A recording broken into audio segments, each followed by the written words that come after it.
தமிழ்நாட்டில் ஒரு பெரிய இந்து கட்சி எதுன்னு சொன்னா திராவிட முன்னேற்ற கழகம்.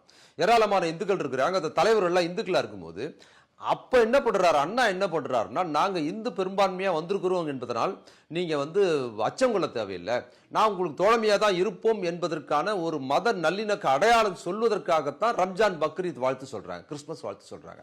அது மத குறியீடாக இல்ல, அவர்களுக்கு ஒரு நம்பிக்கையும் பாதுகாப்பு நாங்க இருப்போங்கிற குறியீட்டுக்கு தான் சொல்றாங்களே தவிர மத கண்ணோட்டம் அதில் கிடையாதுங்கிறது பலமுறை சொல்லியிருக்கிறாங்க. அதுக்கு நீங்க புரிஞ்சுக்கணும், இது ஒரு சிறுபான்மை மக்களுக்கு நாங்க பாதுகாப்போ இருப்போம் என்கிற குறியீட்டுக்காக சொல்லப்படுறது. அதனால தான் இன்னைக்கு இந்தியாவிலே தமிழ்நாடு தனித்து இருக்குது. நீங்க பாருங்க, மற்ற ஊர்ல எல்லாம் முஸ்லீம்களுக்கு எந்த பாதுகாப்பும் இல்லை, முஸ்லீம்களுக்கு அவங்க பண்டிகை இல்லை, அவங்க பொது மசூதியில் இல்லை, சொந்த வீட்டிலேயே வாழ முடியல, குஜராத்லயோ அல்லது உத்தரப்பிரதேசத்திலயோ வாழ முடியல. அப்ப அண்ணா எவ்வளவு தெளிவா அதை இருந்திருக்கிறான் போது மற்ற இந்துக்களுக்கு அதை உணர்த்துறாங்க. நம்ம அடையாளம் இருக்காங்க, இஸ்லாமியர்கள் அவங்க வழிபாட்டு முறை இருந்தாலும் நம்ம அவங்களுக்கு ஆதரவா இருக்கணுங்கிற கண்ணோட்டத்திற்காக உருவாக்கப்பட்டது. அதுதான் இங்க சிறப்பா இருக்குது.